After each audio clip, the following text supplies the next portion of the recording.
በ3 ዓመት ጊዜ ውስጥ የወራሽነት ማስረጃ የምስክር ወረቀት ያረጋገጠና የያዘ ማንኛውም ወራሽ በማንኛውም ጊዜ ይርጋ ሳይገድበው የውርስ ክፍፍሉን መጠየቅ ይችላል ብሎ የፌደራል ጠቅላይ ፍርድ ቤት ሰበር ሰሚ ችሎት በተለያዩ መዛግብት ላይ የሰጠው ውሳኔ ተለውጧል። ሰላም ክቡራትና ክቡራን የቻናላችን ቤተሰቦች እንዴት ናችሁ? እኛ በጣም ሰላም ነን። እናንተም በያላችሁበት ሰላም እንደሆናችሁ ተስፋ እናደርጋለን። ዛሬ ከረጅም ጊዜ መጥፋት በኋላ ጠቃሚ በሆነ የህግ ምክርና ትንታኔ ተመልሰናል። በ3 ዓመት ጊዜ ውስጥ የወራሽነት ማስረጃ የምስክር ወረቀት ያረጋገጠና የያዘ ማንኛውም ወራሽ በማንኛውም ጊዜ ይርጋ ሳይገድበው የውርስ ክፍፍሉን መጠየቅ ይችላል ብሎ የፌደራል ጠቅላይ ፍርድ ቤት ሰበር ሰሚ ችሎት በተለያዩ መዛግብት ላይ የሰጠው ውሳኔ ተቀይሯል፣ ተለውጧል። ይሄ እንግዲህ የተለወጠው ውሳኔ በሁሉም የኢትዮጵያ ፍርድ ቤቶች ዘንድ ተፈጻሚነት ያለው ስለሆነ ውድ የቻናላችን ቤተሰቦች እጅግ በጣም ጠቃሚ የሆነ የህግ ምክርና ትንታኔ ነው ይዤላችሁ የመጣሁት። ለዚህ አስተማሪ ቻናል አዲስ ከሆናችሁ ሳብስክራይብ በማድረግ ተቀላቀሉ። እስከ መጨረሻው ድረስ እንድትከታተሉ እጋብዛለሁ። እንግዲህ ውድ የቻናላችን ቤተሰቦች የፌደራል ጠቅላይ ፍርድ ቤት ሰበር ሰሚ ችሎት የሚሰጣቸው ውሳኔዎች በማንኛውም ኢትዮጵያ ውስጥ ባለ ፍርድ ቤት የፌደራል የሚሆን የክልል ፍርድ ቤቶች ዘንድ አስገዳጅ የህግ ትርጉም እንዳለው ይታወቃል። ስለዚህ ይሄ የፌደራል ጠቅላይ ፍርድ ቤት ሰበር ሰሚ ችሎት በመዝገብ ቁጥር 44 237 38 533 እና የሰበር መዝገብ ቁጥር 20 52 48 ላይ አንድ በ3 ዓመት ውስጥ የወራሽነት ማስረጃ የምስክር ወረቀት የያዘ ያረጋገጠ ወራሽ በማንኛውም ሁኔታ ይርጋ ሳይገድበው የውርስ ክፍፍሉን መጠየቅ ይችላል ብሎ የሰጣቸው ውሳኔዎች ተቀይረዋል፣ ተለውጠዋል። ስለዚህ ይሄን ውሳኔ ነው እንዴት እንደተለወጠ መቼ እንደተለወጠ አንድ በአንድ በዝርዝር እመነግራችሁ።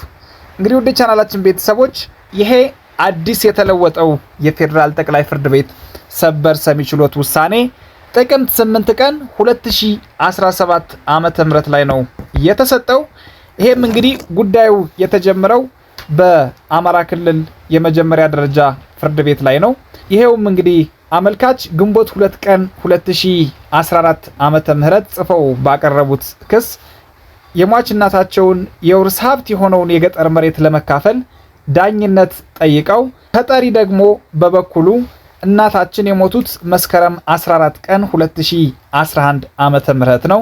ክሱ እስከቀረበበት ጊዜ ድረስ ሲታሰብ 3 ዓመት ከ7 ወር ስለሚሆን ክሱ በፍትሐ ብሔር ሕግ ቁጥር 1000 ንዑስ አንቀጽ 1 መሰረት በ3 ዓመት ይርጋ ቀሪ ሊሆን ይገባል የሚል የመጀመሪያ ደረጃ የይርጋ መቃወሚያ አቅርበዋል።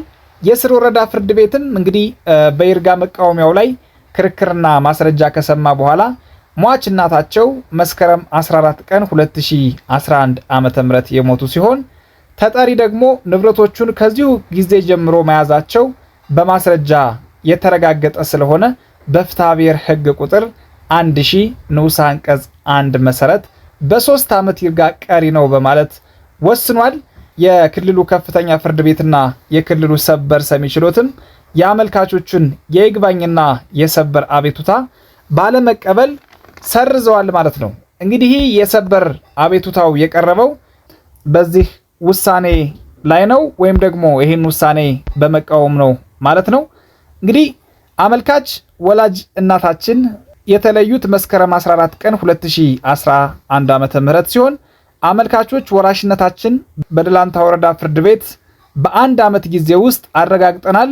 ስለዚህ አመልካቾች እናታችን ከሞተችበት ጊዜ ጀምሮ በ3 ወር ጊዜ ውስጥ ወራሽነታችን ያሳወጅን በመሆኑ ወራሽነቱን በ3 ዓመት ጊዜ ውስጥ ያሳወጀ ወራሽ ደግሞ ክስ ሳይመሰርት 3 ዓመት አልፎታል ተብሎ የይርጋ መቃወሚያ ሊነሳበት እንደማይችል የፌደራል ጠቅላይ ፍርድ ቤት ሰበር ሰሚ ችሎት በተለያዩ መዝገቦች ላይ አስገዳጅ የህግ ትርጉም የሰጠበት በመሆኑ የ3 ዓመት ይርጋ ተፈጻሚ የሚሆነው በ3 ዓመት ጊዜ ውስጥ ወራሽነታቸውን ላላረጋገጡ ወራሾች እንጂ በ3 ዓመት ጊዜ ውስጥ ወራሽነታቸውን አረጋግጠው በማንኛውም ጊዜ የውርስ ክፍፍል በጠየቁ ወራሾች ላይ አይደለም በማለት ተከራክረዋል ማለት ነው። አመልካቾችም በስር ፍርድ ቤቶች የተከራከሩትን ክስና ማስረጃ በማጠናከር እንዲሁም ደግሞ ተጠሪም በበኩሉ ያን በማጠናከር ተከራክረዋል ማለት ነው። መጨረሻ ላይ እንግዲህ ውድ የቻናላችን ቤተሰቦች ይሄ የሰበር ሰሚ ችሎት የወራሽነት የምስክር ወረቀት መያዝ ወራሽ ተደርጎ ከመገመት ባለፈ የንብረት መብት የማይፈጥር በመሆኑ የውርስ ንብረት ጥያቄ ሲቀርብ የወራሽነት ማስረጃ መያዝ አለመያዝ ምንም አይነት ልዩነት ሳይኖረው በፍትሐ ብሔር ሕግ ቁጥር 1000 ንዑስ አንቀጽ 1 መሰረት በ3 ዓመት ጊዜ ውስጥ የወራሽነት ጥያቄ ካልቀረበ ክሱ በይርጋ የሚታገድ ስለመሆኑና የሰበር ሰሚ ችሎት በመዝገብ ቁጥር 205248 በመዝገብ ቁጥር 44237 እና በፌዴራል የሰበር መዝገብ ቁጥር 38533 የተሰጡት ውሳኔዎች የወራሽነት የምስክር ወረቀት የያዘ ሰው በማንኛውም ጊዜ የውርስ ንብረት ጥያቄ ማንሳት ይችላል በማለት የሰጣቸው ትርጉሞች በሰበር መዝገብ ቁጥር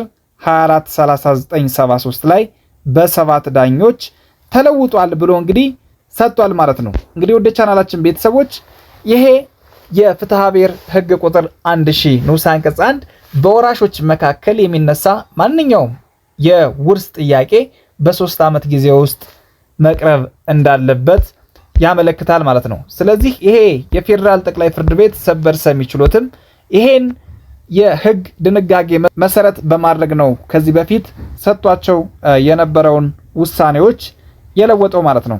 ስለዚህ አመልካቾች የወራሽነት የምስክር ወረቀት ያወጡ ቢሆንም የውርስ ሀብቱን በመያዝ አልተጠቀሙበትም። ስላልተጠቀሙበት የውርስ ሀብቱ ከተጠሪ ከተያዘ 3 ዓመት ያለፈው ስለሆነ የቀረበው የውርስ ንብረት ክፍፍል ክስ በፍትሐ ብሔር ሕግ ቁጥር 1000 ንዑስ አንቀጽ 1 መሰረት በ3 ዓመት ጊዜ ገደብ በይርጋ ቀሪ ሊሆን ይገባል። እንደዚህ ተብሎ በስር ፍርድ ቤቶች መወሰኑ ምንም አይነት መሰረታዊ የሆነ የህግ ስህተት የለበትም በማለት ውሳኔ ሰጥቷል። እንግዲህ ወደ ቻናላችን ቤተሰቦች ይሄ የፌዴራል ጠቅላይ ፍርድ ቤት ሰበር ሰሚ ችሎት በዚሁ ሰበር መዝገብ ቁጥር 243822 ላይ ጥቅምት 8 ቀን 2017 ላይ የሰጠው ውሳኔ በሁሉም የፌዴራልም ሆነ የክልል ደረጃ በሁሉም ደረጃ ፍርድ ቤቶች ተፈጻሚነት እንደሚኖረው ማወቅ ያስፈልጋል። ስለዚህ ማንኛውም የውርስ ጥያቄ ያለበት ሰው በዚህ ጊዜ ውስጥ ካልጠየቀ የወራሽነት መብቱ በ3 ዓመት ይርጋ እንደሚታገድ አውቆ በቶሎ ፍርድ ቤት ሄዶ መብቱን ሊያስከብር ይገባል ማለት ነው። ይሄን ማወቅ ያስፈልጋል። እንግዲህ ወደ ቻናላችን ቤተሰቦች ለዛሬ የነበረን የህግ ምክርና ትንታኔ ይሄን ይመስላል። እንድንሰራላችሁ የምትፈልጉት የህግ ምክርና ትንታኔ ካለ ኮሜንት ላይ ማሳወቅ ትችላላችሁ። አብራችሁን ስለነበራችሁ እናመሰግናለን። በሌላ የህግ ምክርና ትንታኔ እስክንመለስ ድረስ ቻው ቻው ባባይ።